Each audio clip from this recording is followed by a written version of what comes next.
و این را یقین داشته باشید،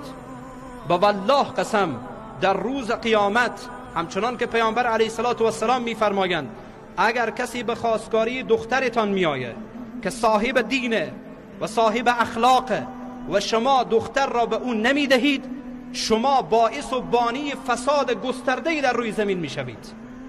این را یقین داشته باشید که اگر اون جوانی که به خاطر مهریه بالایی که شما تعیین کردید نتوانه ازدواج بکنه، هر گناهی دختر شما انجام بده، خواهر شما انجام بده، هر گناهی این پسر انجام بده، جزئی از این گناه بر گردن شما خواهد بود. و الله متعال از شما